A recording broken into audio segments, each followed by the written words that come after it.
Assalamualaikum warahmatullahi wabarakatuh. Kembali lagi dengan saya. Perkenalkan, saya Apriani. Saya dari kelas PJKR 5E 2018. Video ini untuk memenuhi tugas mata kuliah metodologi penelitian yang diampu oleh Bapak Dr. Samsudin Siregar, MR. Kali ini saya ingin mempresentasikan hasil dari penelitian tindak kelas atau PTK dan penelitian pengembangan.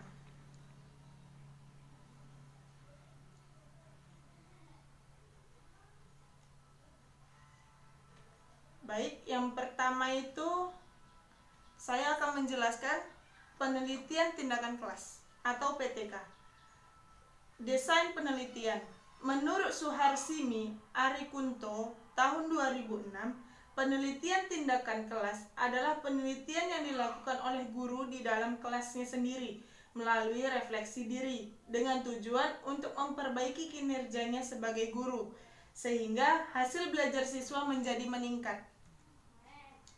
Suharsini Arikunto berpendapat bahwa penelitian tindakan kelas dapat dilaksanakan melalui 4 langkah utama, yaitu yang pertama ada perencanaan atau planning,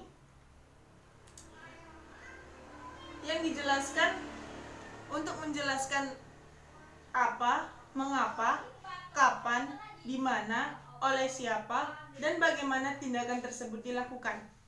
Yang kedua itu ada tindakan atau acting, yaitu implementasi atau penerapan isi rancangan di dalam kancah, yaitu mengenakan tindakan di kelas.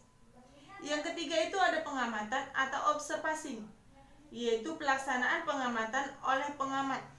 Dan yang terakhir itu ada refleksi atau yaitu kegiatan untuk mengemukakan kembali apa yang sudah terjadi.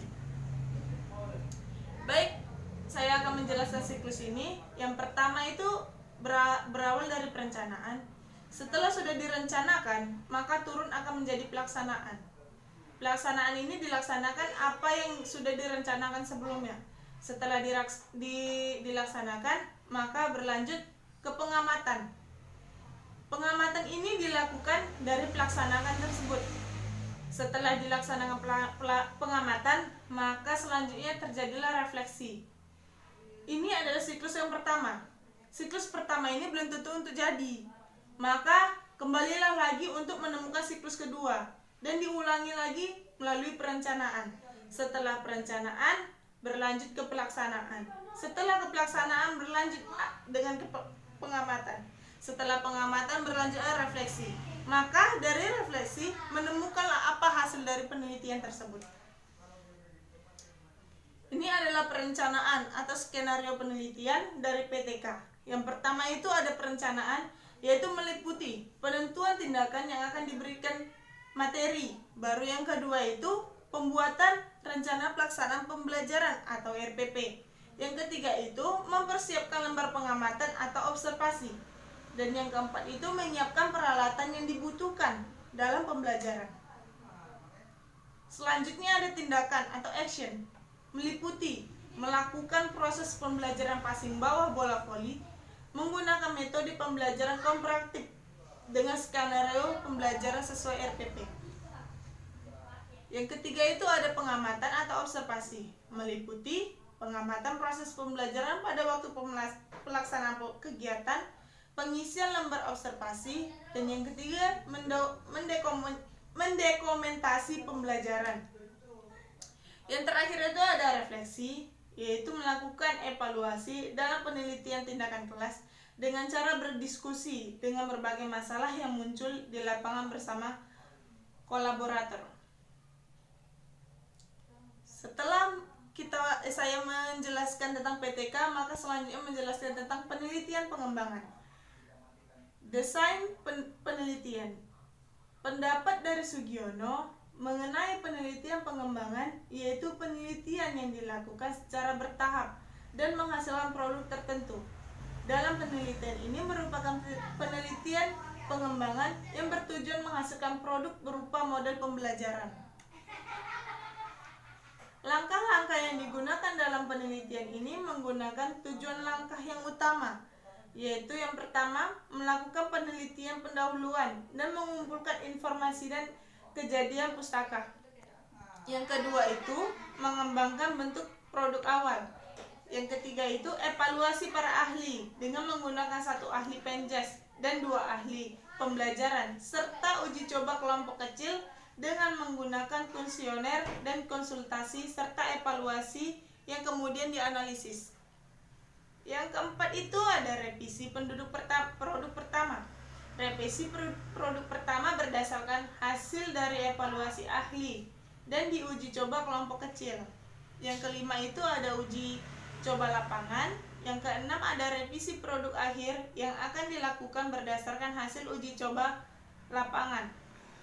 Yang ketujuh ada hasil akhir model pengamatan yang dihasilkan melalui revisi uji coba lapangan. Ini adalah siklus dari penelitian pengembangan dari analisis kebutuhan tidak langsung ke pembuatan produk awal. Ini terbagi menjadi 2 lagi. Yang pertama ada observasi wawancara dan yang kedua ada kajian pustaka. Setelah ini diapain baru hasilnya ini. Kemudian begitu juga dari sini maka turun ke yang pertama tinjuan ahli bola voli dan ahli pembelajaran penjas. Yang kedua itu uji coba kelompok kecil yang dilaksanakan oleh 12 siswa kelas 8 SMP Negeri 1 Wirosari. Maka muncullah revisi produk pertama. Setelah dilaksanakannya revisi produk pertama, dilaksanakannya uji lapangan 36 siswa SMP Negeri 1 Wirosari. Setelah itu lanjut lagi ke revisi produk akhir dan hasilnya adalah produk akhir. Ini adalah perencanaan penelitian dari penelitian pengembangan. Yang pertama ada analisis kebutuhan, yaitu langkah awal dalam melakukan penelitian ini. Langkah ini bertujuan untuk menentukan apakah model dibutuhkan atau tidak. Yang kedua ada pembuatan produk awal. Dalam pembuatan produk yang dikembangkan, penelitian membuat produk berdasarkan kajian teori yang kemudian dievaluasi oleh 1 dosen ahli serta uji coba kelompok kecil. Yang ketiga itu uji coba skala kecil. Ini dibagi menjadi 4 lagi. Yang pertama menentukan desain uji coba produk. Yang kedua menentukan subjek uji coba. Yang ketiga menyusun instrumen pengumpulan data. Dan yang keempat menetapkan teknik analisis data. Yang keempat ada revisi produk pertama. Ini melakukan revisi produk pertama hasil dari evaluasi ahli dan uji coba kelompok kecil, sehingga perbaikan dari produk yang telah diuji cobakan. Yang kelima ada uji coba lapangan. Keenam revisi produk akhir, melakukan revisi produk akhir hasil dari uji coba lapangan. Yang kedelapan hasil akhir hasil produk pengembangan dari uji lapangan yang berupa pengembangan model. Setelah saya menjelaskan kedua model penelitian, ini saya menjelaskan tentang variabel penelitian. Variabel penelitian ini dia terbagi 3 tahap. Yang pertama itu ada variabel independen, yaitu variabel yang menghubungkan. Yang kedua itu ada variabel dependen, yaitu variabel yang dihubungkan. Sedang yang terakhir itu ada variabel kontrol, ini dia mengseimbangkan. Jadi saya ambil salah satu contoh judul skripsi. Yang pertama, pengaruh latihan pliometrik depth jump and jump to box terhadap power otot tungkai pada atlet bola voli klub Tugu Muda Kota Semarang.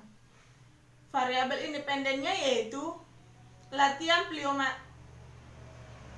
pliometrik depth jump to box. Sedangkan variabel dependennya itu ada power otot pada atlet bola voli klub Tugu Muda Kota Semarang. Dan variabel kontrolnya tidak ada saya temukan pada skripsi tersebut. Dan yang kedua itu ada pengaruh kepercayaan diri, motivasi belajar sebagai akibat dari latihan bola voli terhadap prestasi belajar atlet di sekolah. Yang pertama saya temukan variabel independennya, yaitu kepercayaan diri, motivasi belajar sebagai akibat dari latihan bola voli.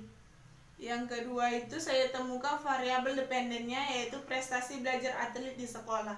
Dan variabel kontrolnya saya tidak temukan variabel kontrol di dalam skripsi tersebut. Baiklah, hanya ini sajalah yang dapat saya sampaikan mengenai tentang penelitian tindakan kelas dan penelitian pengembangan. Dan jangan lupa untuk di like, share, dan komen video ini. Terima kasih. Assalamualaikum warahmatullahi wabarakatuh.